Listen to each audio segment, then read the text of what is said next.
Vou fazer uma pequena introdução sobre os sistemas genitais. Os sistemas genitais, masculino e feminino, eles apresentam muita similaridade na estrutura anatômica. Existe até masculino ali, até um período embrionário onde nós temos uma fase de indiferenciação.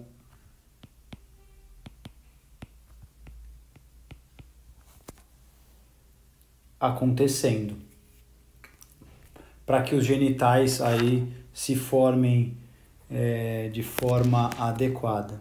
Então, no quesito embrionário, se a gente pegar o embrião, mais ou menos da sexta semana até em torno do início da oitava semana, ele não tem um genital ainda propriamente específico. Ele tem alguns órgãos, ele tem órgãos internos, e esses órgãos que existem lá no embrião, eles podem tanto se transformar em órgãos femininos, quanto esses órgãos podem se transformar em órgãos masculinos.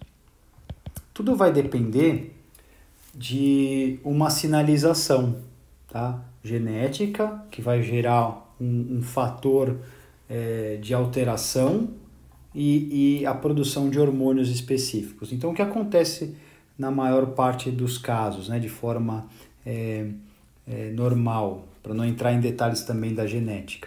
Nós temos lá um órgão em comum, que é chamado de gônada. A gônada embrionária é o que pode se transformar num ovário, ou essa gônada pode se transformar num testículo. Quer dizer que testículo e ovário são tipos de gônadas.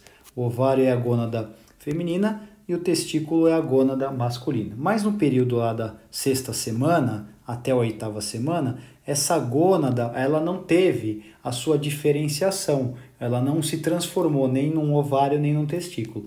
Ela está esperando um sinal. Ela está esperando uma sinalização. E essa sinalização vem do cromossomo Y, de uma forma geral, tá? Na maior parte dos casos. Esse cromossomo Y, ele tem um gene chamado SRY positivo, e esse gene é o gene de fator, é o fator determinante testicular. Então, na maior parte dos casos, os homens são XY, e esse Y tem o fator determinante testicular, e esse fator determinante testicular vai fazer com que a gônada se transforme num testículo. A partir do momento que forma o testículo, ele produz a testosterona, e essa testosterona vai desenvolver todos os órgãos internos e externos masculinos. Se aquele embrião for um embrião XX, ele não tem esse SRY, e se ele não tem esse SRY, a gônada ela se transforma em um ovário, e se transformando em ovário, ela vai gerar, esse ovário vai produzir os hormônios, né, os estrógenos, e esses estrógenos vão promover a diferenciação para os órgãos femininos. Isso vai começar a ficar mais claro a partir da 12ª a 13ª semana, onde os órgãos começam a ganhar forma ou masculina ou feminina, podendo ser visualizado nos exames de ultrassonografia. Então, nessa imagenzinha aqui, para mostrar para vocês que lá no embrião eu tenho um composto onde existe uma gônada, que se essa gônada virar um testículo, todas essas estruturas em azul vão atrofiar.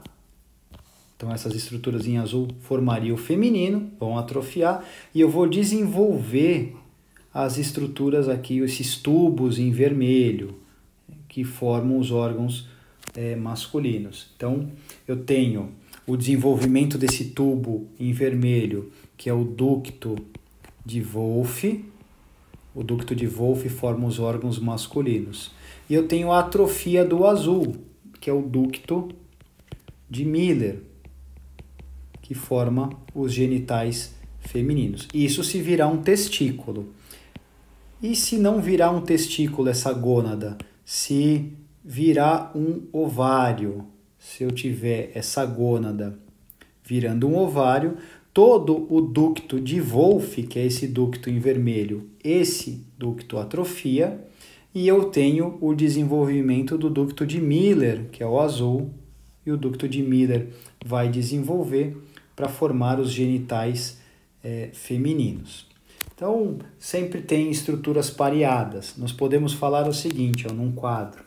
O genital masculino e o genital feminino, eles apresentam gônadas. Gônada é o órgão que produz o gameta e o hormônio. No caso do homem, é o testículo, e ele produz o espermatozoide e a testosterona. Na mulher, a gônada é o ovário, e o ovário produz o ovócito, também conhecido popularmente como óvulo, e os hormônios estrógeno e progesterona.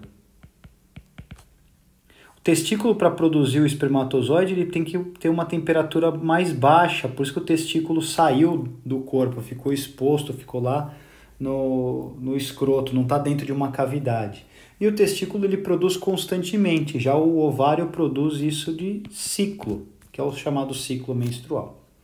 Além da gônada, temos nos órgãos femininos e masculinos as vias condutoras de gametas.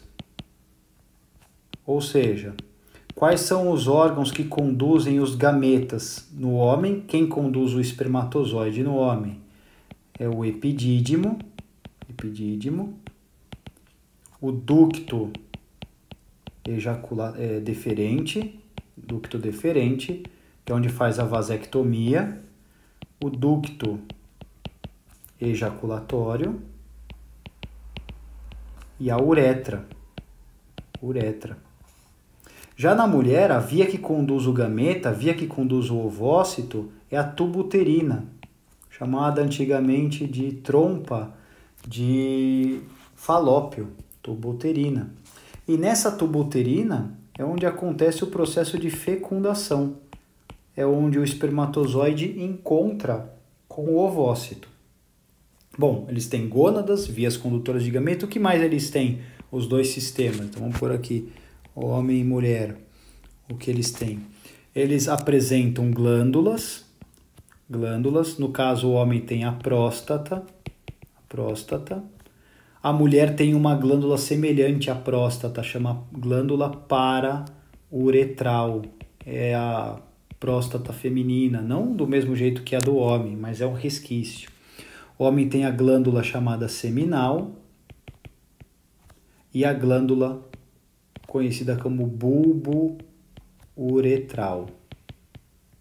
E a mulher tem essa glândula parauretral e tem as glândulas chamadas de glândulas vestibulares, maiores e menores.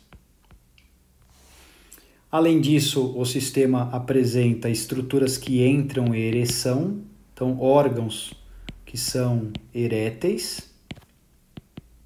No caso, no homem é o pênis e na mulher o clitóris e o bulbo do vestíbulo.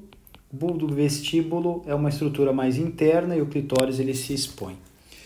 Órgãos de cópula, órgãos do ato sexual, que no caso é o próprio pênis no homem, mas na mulher é a vagina. O que mais que eles têm de semelhanças aí, os genitais masculinos e femininos? Os órgãos externos, que estão expostos. Os órgãos externos no homem é o pênis e o escroto. Não precisa falar bolsa escrotal, porque escroto quer dizer bolsa. E na mulher é um conjunto de órgãos, é o pudendo ou a chamada vulva, né? Onde eu tenho os lábios, né? Lábios maiores menores, o clitóris, o monte púbico e o vestíbulo da vagina. Vale também ressaltar algo importante que agora só tem na mulher. É uma particularidade e a beleza aí do sistema genital feminino, que é justamente o local de desenvolvimento do novo ser. Onde desenvolve o novo ser é no útero, e o homem não tem correspondência para esse órgão, e o canal do parto, por onde esse feto, no final aí da gestação, por volta da 36ª, 38ª semana, vai passar, que é justamente o útero. Então, quando fala que a mulher teve dilatação, ela teve dilatação do útero, o útero dilata e esse feto atravessa o útero, a vagina, e lógico, ele vai atravessar também aqui a vulva. Então, o canal do parto tradicional é o útero e vagina, e alguns livros colocam a vulva participando desse processo do parto.